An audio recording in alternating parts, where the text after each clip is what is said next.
നമ്മളെ വീഡിയോയിൽ എല്ലാവരും ചോദിക്കേണ്ട ഒരു കാര്യമാണ് ഇതാ കാവേരി കരിയുണ്ടോയെന്ന്. അത് ഈ ആനകൾ എന്ന് പറഞ്ഞാൽ അത് കരിണ്ടതല്ല. അതായത് അത് ഇവർക്ക് നമ്മളെ മനുഷ്യന്മാരെ മാതിരി വിയർപ്പ് ഗ്രന്ഥി ഇല്ല. ഇവർക്ക് ഉള്ളിലാണ് വിയർക്കുക.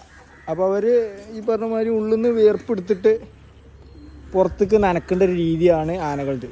പിന്നെ അങ്ങനെ കരണ്ട ഒരു ആവശ്യവും കാവേരിക്കില്ല. കാരണം കേരളത്തിൽ ഒരു പണിക്കും പോവാതെ തിന്നും കുടിച്ചും മാത്രം ജീവിക്കേണ്ട ഒരു ആനയാണ് കാവേരി. അപ്പോൾ തന്നെ കണ്ടില്ല നിങ്ങൾ, ഈ പട്ട എന്ന് പറഞ്ഞാൽ ഇല തിന്നൂല, തണ്ട് മാത്രം തിന്നുക. പിന്നെ ചോറ്, അവില്, തേങ്ങ, മാങ്ങ. അപ്പോൾ അത് കണ്ടോ, അത് പട്ട വേസ്റ്റ് ആക്കിയിട്ടതാണ്. ഏത് തണ്ട് മാത്രം തിന്നുകാണ്ട് ഇത് എത്ര ദിവസം വേസ്റ്റാടാ? ഒരു 10-12 ദിവസം ആയിട്ടുള്ളൂ. അപ്പോൾ ഇത് അത്ര വേസ്റ്റ് ആക്കിയുള്ളൂ. അപ്പോൾ ഇവിടെ കരണ്ട ഒരു ആവശ്യമൊന്നും ഇവർക്ക് വരുന്നില്ല.